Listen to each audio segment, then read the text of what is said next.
Welcome, welcome, welcome, welcome.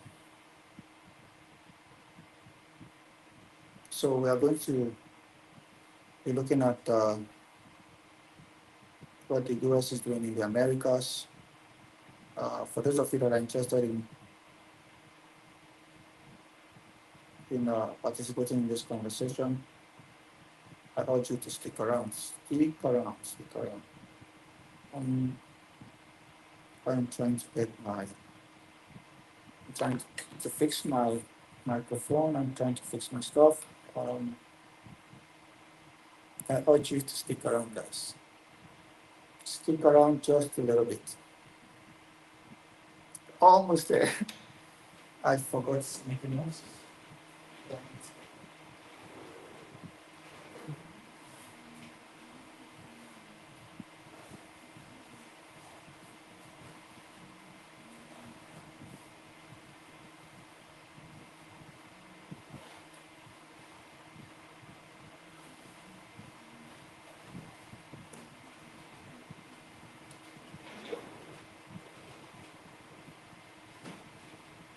I am back. I need to just raise this just a little bit. I think it's better now. It's better.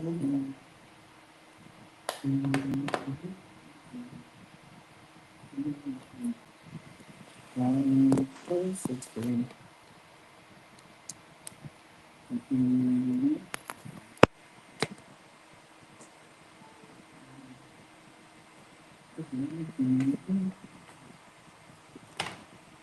Thank you, Truth. Sorry, sir, I'll have to get this to bed. No problem. No problems.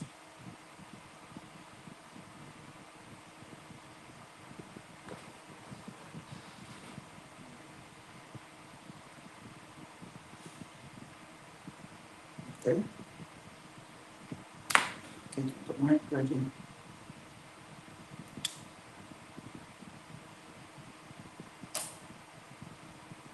How do I get this?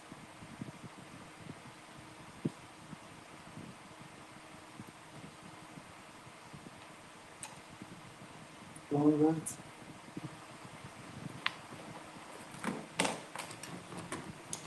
I'd love to welcome all of you to this interesting, informative section. Today we'll be talking about Venezuela. Now, I'm going to give you a timeline on the situation. I'm also going to give you the updates. So earlier this week, the U.S. decided to send the warships to the coast of Venezuela, and they even carried out an attack on the boats carrying some, passengers going to an island, and claimed that the vessel, that the boat was a tiny boat carrying a few people, they targeted it, blew it up, and sunk the boat, and claimed that these are like drug cartels. And so basically, they are trying to load up the justification to go to war with Venezuela. And if you look at what the US have been doing, even from the first period of the Trump administration, is trying to force Venezuela to a position of acquiescence, making all these arguments that Venezuela is supporting, is somehow supporting some of these cartels and some of these drug cartels that are running around, and that they're loading America with a lot of fentanyl, and all sorts of narcotics, and that Venezuela and Maduro in particular is responsible. So today's conversation is about Venezuela.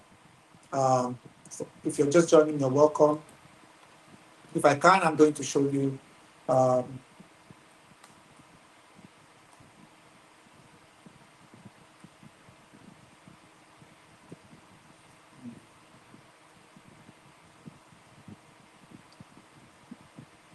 so today's section is going to be very informative. Don't forget to like, share, and participate in the conversation. Don't forget to like, share, and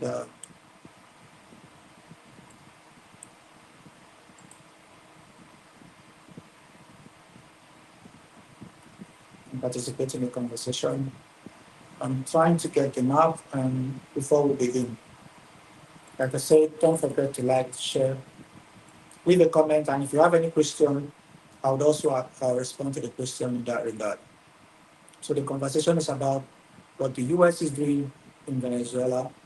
And the history goes back a long time. It didn't just start from this president. So there's this thing called the Monroe Doctrine that I will also talk about. I'll talk about the Monroe Doctrine. So the Monroe Doctrine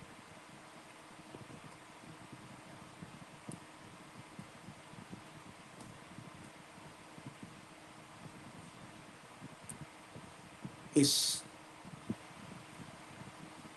I'll also discuss that in essence and what the Monroe Doctrine is about, the context, the core principles of the Monroe Doctrine, the enforcement of the Monroe Doctrine, the later interpretations, the legacy of the Monroe Doctrine, what the US have done in the Americas in relations to the Monroe Doctrine. All of this will be, part of the conversation. All of this will be a segue, more or less, to the conversation, if you like, as we engage in this. Like I said, don't forget to share this video. The most important thing for you is to share it on your timeline or wherever you're watching it from. Share it, leave a comment. Thank you, Jessica. Alan, Ismail, thank you. Leave a comment on it. And even if I don't see it during the course of the broadcast, I will take a look at it after the broadcast and definitely respond to all your comments and all your. Don't also forget to like and share, like I said. So it's going to be about Venezuela and the US now playing a role and doing all of this in Venezuela. It is miles, the Gulf of Mexico, the Caribbean Sea, miles of ocean between America and Venezuela. And why is Venezuela so important to the United States? What is all of this about? Is this about the US again trying to intervene in the politics of other country and making up this very insane excuse about you know uh,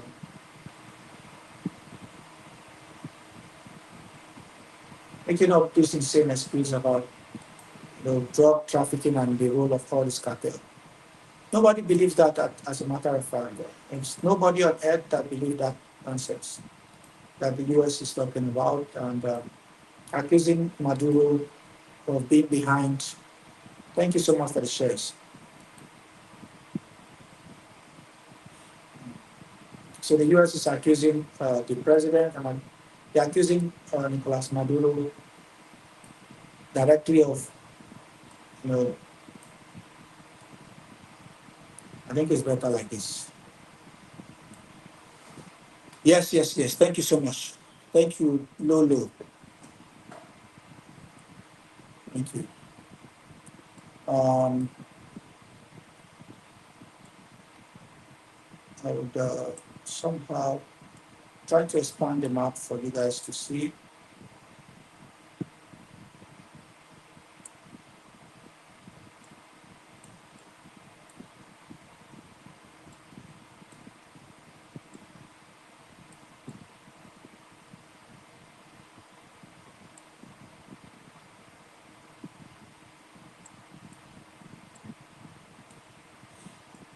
And it's not just about that, it's also them trying to start up some fight between Guyana and Venezuela. War criminals need to be eliminated. I agree with you, Jessica Hijazi. Thank you. It's also the attempt to try to stir up something between Guyana and Venezuela.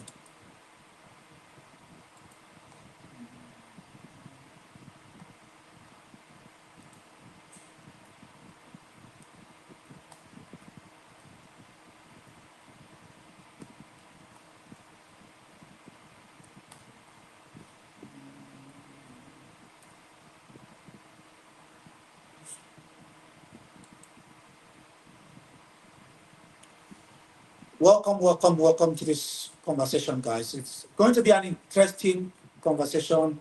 I hope this live stream section will go on for a bit, maybe a couple of,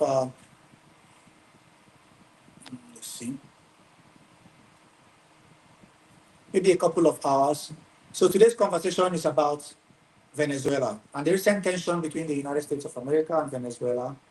And yeah, it's going to be an interesting one. Like I said, if you're just joining me, welcome. Don't forget to share this video and get involved and get engaged in the conversation as we as we proceed. It's going to be an interesting conversation, guys. Don't forget to share the video as well. Um, so for Venezuela and the U.S. involvement, is it just about Maduro?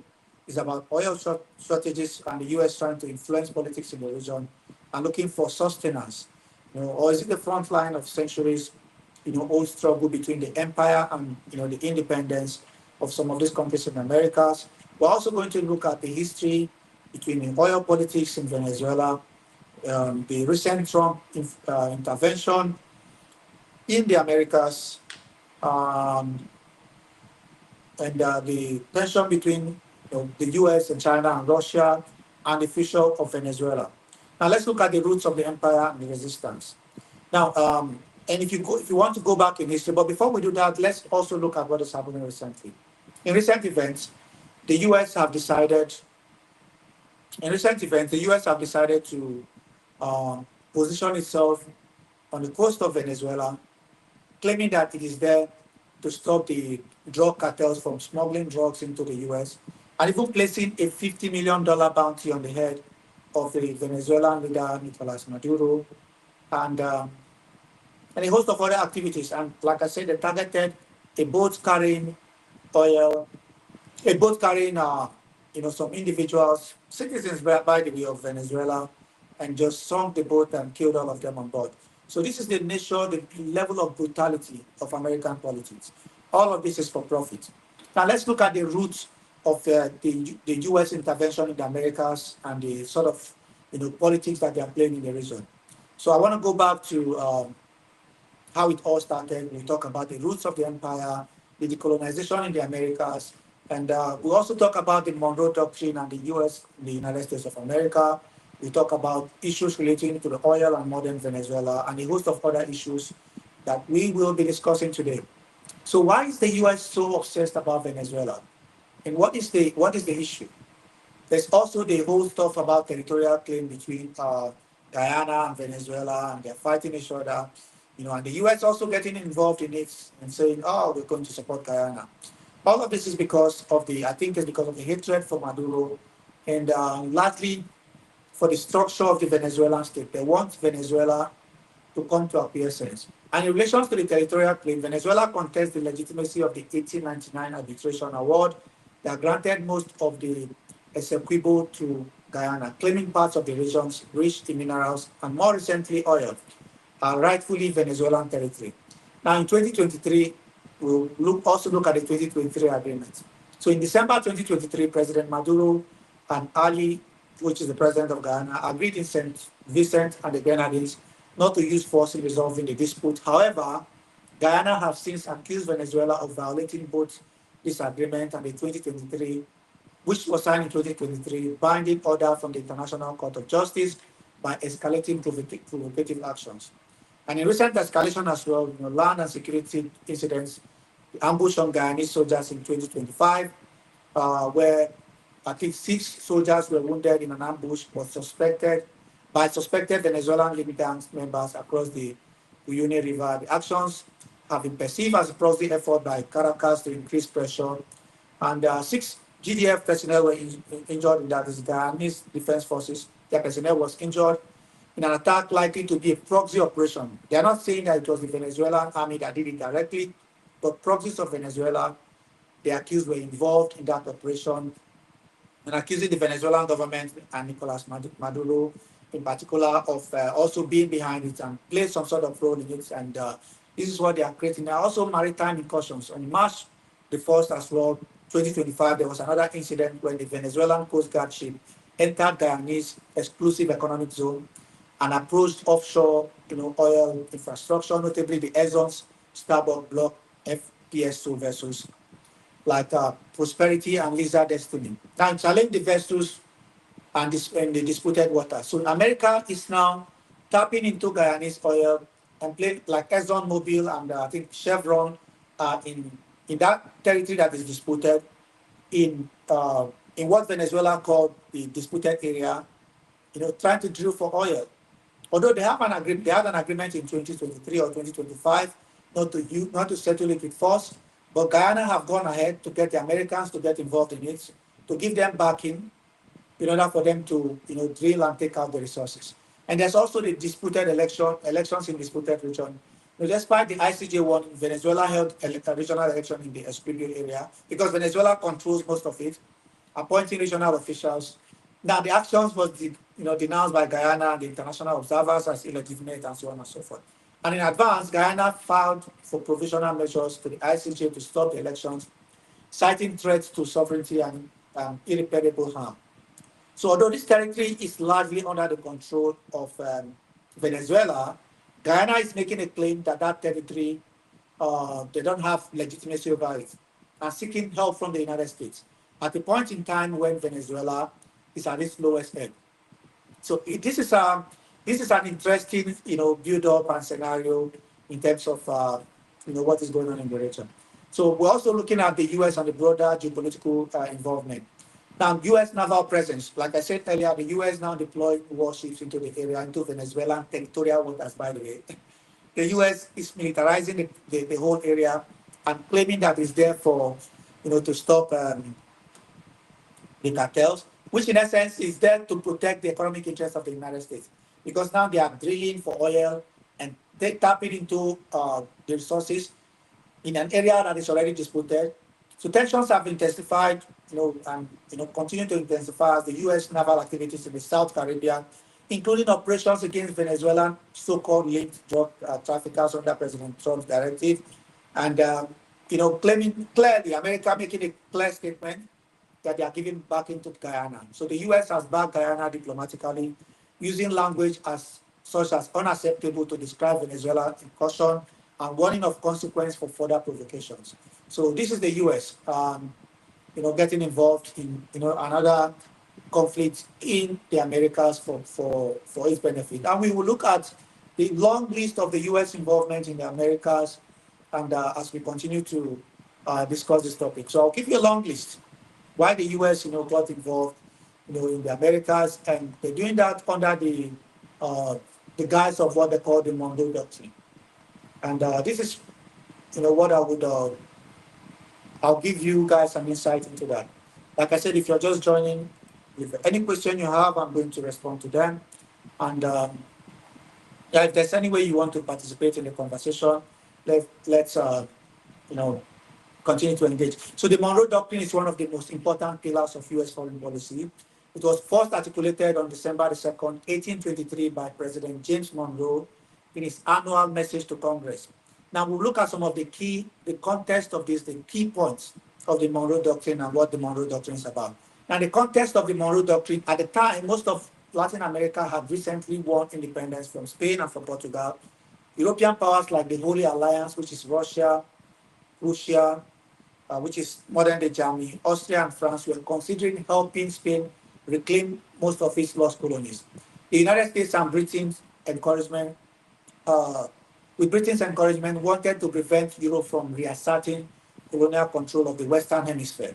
So the core principles of the Monroe Doctrine: no new European colonization will be accepted in the Americas, that the American continents are henceforth not to be considered as subject for future colonization by the European powers. So the US is now stating clearly that any sort of colonization or recolonization of the Americas by the European powers will not be accepted. And secondly, the idea of non-interference. Europe should not interfere in the newly independent nations of Latin America. The third one is US neutrality. The US will not interfere in European internal affairs or on their existing colonies like Cuba and so on and so forth. And initially, the doctrine was more symbolic than practical because the US had little military power.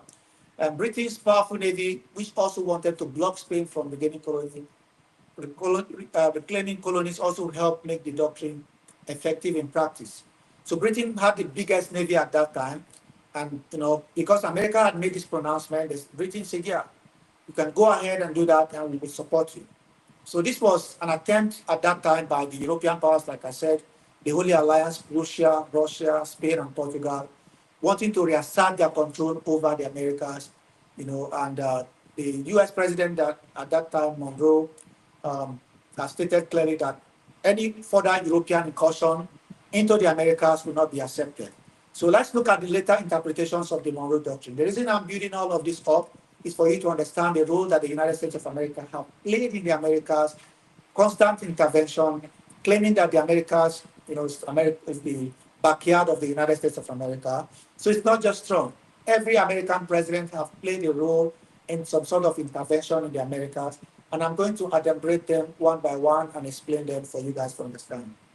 So the later interpretations of the Monroe Doctrine, over time the doctrine evolved with the Pope of 1840, used to justify expansion and oppose European interference in Mexico. The Roosevelt corollary in 1904, President Theodore Roosevelt expanded it, saying that the US had the right to intervene in the Latin American nations to stabilize them and keep Europeans out. So this is the justification that they gave, that the US need to intervene in the Americas to stabilize them, to keep the European powers out. And this justified the US military interventions across the region. And also during the Cold War period, the US used the doctrine to oppose Soviet influence in Cuba and the Americas. It wasn't just in Cuba with the removal of Fulgencio Batista in the 50s and with Fidel Castro, Raul, and Ernesto Che Guevara leading the rebellion that removed him. And the US even attempting what they call the Bay of Pigs invasion, which was a project led largely by the CIA and Cuban dissidents trying to remove Fidel Castro from power. And we can also talk about their intervention in other countries in the Americas, like in Haiti, the support for the Duvaliers, even up to the 90s, people like Leslie Francois Manigat were removed, people like John Bertrand Aristide, and a host of other areas we'll talk about. The support for, dictators in the region like Rios Montt, the support of the Contras against the Sandinistas in Nicaragua, the removal of Salvador Allende, who was an elected leader, of Chile. They brutally removed Salvador Allende and backed the dictator Augusto Pinochet until the bitter end, and a host of other issues we will look at. Now, the legacy is that this became a cornerstone of the US dominance in the Western Hemisphere.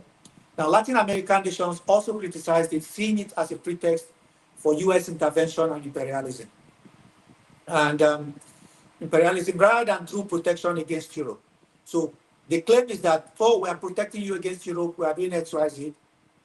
But in reality, this was an attempt by America to exert its influence to continue to pillage, to destroy the Americas and exert political influence in the Americas, making this claim about, it's insane. So for those of you just joining, you're welcome. We're going to look at a list of countries, a few of them, that the US have directly intervened in the Americas. We're going to look at Caribbean and Central America. In Cuba, for instance, in 1898, the Spanish-American War, the US occupied Cuba in 1898. In 1961, Bay of Pigs invasion. In 1962, to present the embargo on Cuba, plus CIA plots against Fidel Castro. In Haiti, 1915 to 1934, the US occupation of Haiti. From 1994 to 2004, US troops intervened for regime change in Haiti as well. In the Dominican Republic, between 1916 and 1924, with the US intervening in the Dominican Republic, which is a neighbor, by the way, of Haiti. They all live on the island of Hispaniola. And by 1965, the US invasion to stop the leftist uprising in different countries in the Americas, including Nicaragua, which I mentioned, when Ortega, I think, and the Sandinistas came to power to remove, I think, the Contras, and they removed the dictator at that time, Anastasio Somoza. That depends on a lot of factors. We could still have an election in the United States. Yeah. Got me.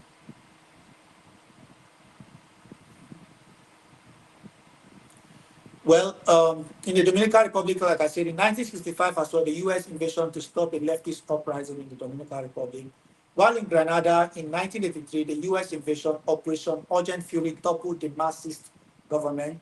So if you look at the period of the Cold War, the US consistent and persistent intervention in the Americas, the argument they made at that time was that, we have the leftists coming to power, the Soviet Union and the communists are trying to take over power in the Americas, and we are going to prevent that. So the US intervened in most of these countries brutally and barbarically, toppled government after government, clamped down on leaders in this government. The most savage and the most barbaric act you can see was carried out against the Americas.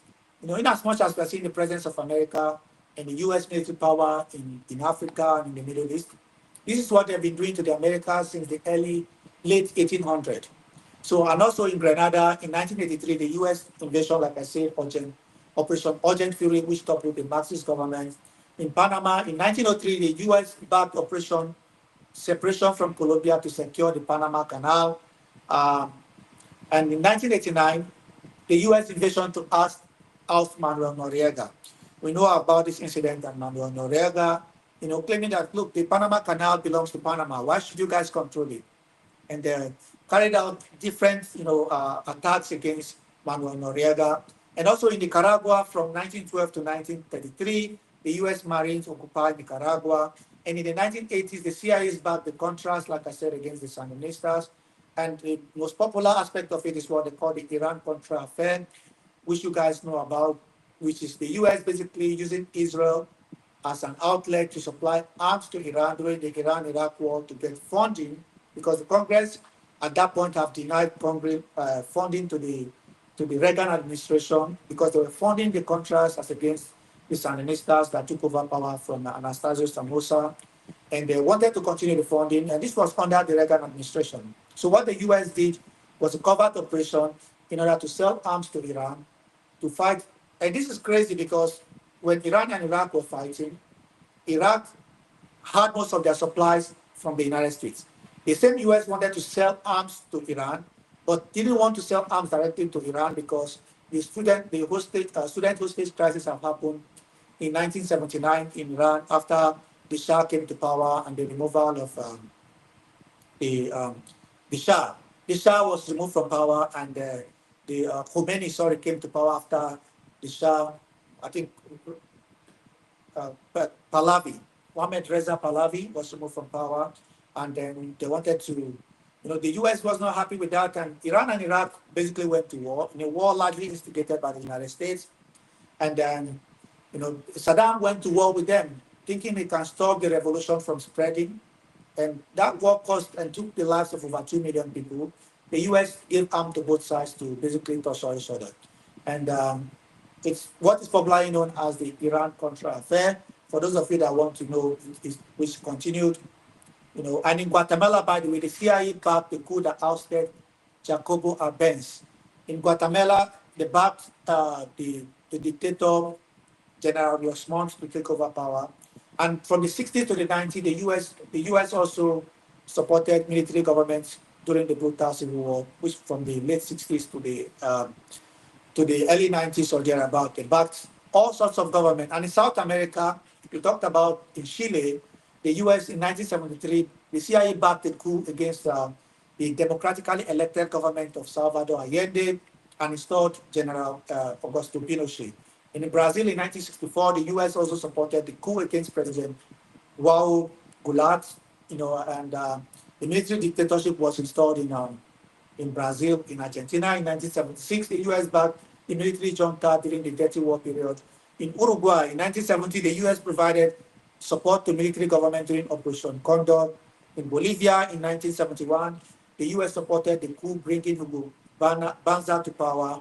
And in 2019 in Bolivia as well, allegations of the US role in the crisis after the disputed election and they eventually forced Evo Morales to leave power. And by the way, Evo Morales is a guy that I've followed for a while. I think he's the first native guy in Bolivia to become president of the country. He's an indigene, he's a native of Bolivia, and he's the first one of that sort to become the leader of Bolivia. Bolivia it's a beautiful country, for those of you that want to visit La Paz. Um, Peru is another one. Between the 60s and the 70s, the CIA attempt to influence different military governments, in Peru. And in Ecuador in the 60s, the CIA interventions to weaken leftist governments. Of course, in Venezuela in 2002, the US tacitly supported the coup against Hugo Chavez. Remember, there was this brief coup against Hugo Chavez. They removed him from power and later reinstated him in power in Venezuela. And from there, they continued to attempt, to take his life. who, by the way, eventually died of cancer um, about 4 or 5 years ago. And as well in 2019, remember, and this was when Trump was president, in 2019, they decided to back Guaido as interim president, undermining Maduro because Guaido have gone to elections with Maduro, lost, and claimed, and then declared a parallel government and claimed that he's the leader of the country, or somewhat. And then, the U.S. backed him up and said if they lock him up, that the U.S. will attack, Venezuela and so on and so forth. So in the North America, between 1846 and 1848, the U.S. invasion of Mexico during the U.S.-Mexican War, which annexed half of Mexico. They took half of Mexican land. And in 1914, the U.S. Navy bombarded Veracruz. In 1916, between 1916 and 1917, the U.S. military expedition in against Pancho Villa. I had this conversation with the guy that was talking about Pancho Villa, and I hope it's a conversation we can have another day against in this regard. But the U.S. actually led a military expedition against Pancho Villa, and the patterns pushed the back dictators like in Chile, Brazil, Argentina, Guatemala, Bolivia, Dominican Republic, in Haiti, and in some cases it's direct bombings and invasion like in Mexico, Cuba, like the one they did in the Bay of Pigs, the Dominican Republic in Grenada, in Panama, Haiti, the support for authoritarian regimes like in El Salvador, and Nicaragua, and Argentina, and Uruguay. So the list is endless. This is how the U.S. constantly intervene in the politics of the Americas, of the Americas. And also, like I said, and the reason I'm giving this is for you to understand what the United States have been doing in the region. And whatever tension is building up between the United States and Venezuela today is not new. They are doing this for economic interest. They are doing this for power projection because this is what they said. And they're saying this on the backdrop of what they call the Monroe Doctrine, which I had explained earlier. The US is doing this directly because they believe that the Americas is the backyard of the United States of America, and because of that, it's within their sphere of influence. Now let's look at the history of the decolonization in the America, and we're going to look at one guy today called Simon de Bolivar. Now, the colonial background for 300 years, Venezuela and most of Latin America were under the Spanish colonial rule. The colonies were heavily exploited, for gold, cocoa, coffee, oil, and for other reasons. And the colonies were heavily exploited, like I said, for for their coal. They have cocoa, they have coffee, they later had oil.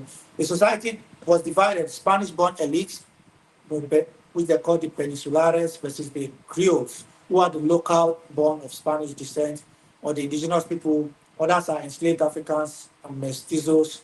And the resentment, against foreign intervention and rule, which later led to the independence movement that continued to spread after the Napoleonic Wars and weakened Spain. Now, the rise of Simon Bolivar from 1783 to 1830, he was born into a wealthy Creole family in Caracas, which is in Venezuela today. And he traveled to Europe inspired by the Enlightenment age and the French Revolution. Saw Napoleon crown himself emperor and also realized Europe's weakness and became a key revolutionary leader in Venezuela's independence struggle. So it's from Venezuela, the Simon de Bolivar. And by 1810, Caracas declared autonomy from Spain during the start of the Venezuelan War of Independence. And by 1811, the Fourth Venezuelan Republic was declared, collapsed quickly due to civil strife, during the period of civil war as well. And from between 1813 and 1819, Bolivar launched the admirable campaign liberating Caracas, but faced a lot of setbacks.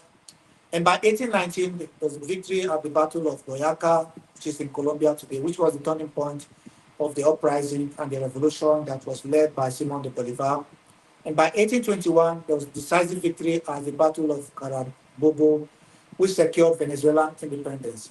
So by 1821, Venezuela, had a decisive victory, at the Battle of Carabobo. So what is Bolivar's dream? Who is Simon Bolivar? What was his dream? What was his whole idea of trying to decolonize the America? Bolivar wasn't just fighting for Venezuela. He envisioned a united Latin America free from foreign domination. So he wanted unity. He wanted a united, just like you have the United States of America, he wanted the United Americas. not divided into small, small places like you have today. You have all these tiny, tiny countries. He wanted a united, a dream was to have a United States of the Americas. So, which will be free from foreign domination. So he created the Grand Colombia, which is the modern day Colombia, Venezuela, Ecuador, and Panama. He advocated for a strong central government to avoid fragmentation. And the famous line is the United States seemed destined for providence to plague America with misery in the name of liberty. Prophetic critique of US intervention. Who said this? Simon de Bolivar, in the late 18th century, around 1821 or thereabout. This was what Simon Bolivar said. It's a famous line. The United States of America seems destined for providence to plague America with misery in the name of liberty. The US was trying to use liberty to plague the Americas with violence and conflict so that they can exploit them. So let's look at Bolivar and what happened to his vision. So the Grand Colombian uh, fractured and Venezuela separated in 1830. Now, Bolivar died the same year. The solution saying America is ungovernable. Those who served the revolution have, blocked the sea. And despite this, he became the symbol of Latin America independence and resistance against imperialism.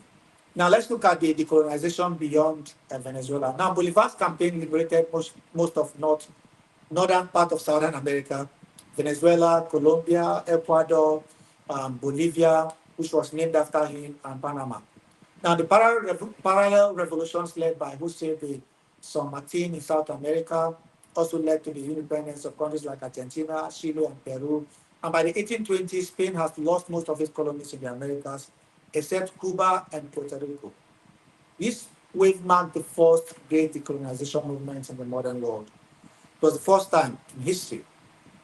The natives, the locals, and a mix of everything in between, standing up against the West, standing up against the Europeans and saying enough is enough, pack your bags and leave. So what is the legacy of the modern Venezuela? Now, Bolivar is called El Libertador, meaning the liberator. Now, Hugo Chavez renamed the country the Bolivarian Republic of Venezuela in 1999, tying his socialist project to Bolivar's anti-imperialism. So it was Venezuela, but he named it the um, Bolivarian Republic of Venezuela, tying his socialist project to Bolivar's anti-imperialism. Chavez and Maduro present themselves as heirs to Bolivar's struggle, framing the US as a new colonial empire, and with the Bolivarian rhetoric resisting foreign intervention, promoting regional security and defending the sovereignty of their country. So this is the background to the independence of the Americas and the role that the US have constantly and persistently played in the Americas in terms of kicking one government out after another and so on and so forth. And again, like I said, it's not just about Maduro. It was Hugo Chavez before him. But the US have also tried to assassinate the leader, Nicolas Maduro, a couple of times after he took over power from Hugo Chavez. Now, the event happened on the 4th of August 2018. Now, during the military parade in Caracas celebrating the 81st anniversary of Venezuela's National Guard, Maduro was giving a televised speech. Suddenly, two drones armed with explosives detonated near the stage.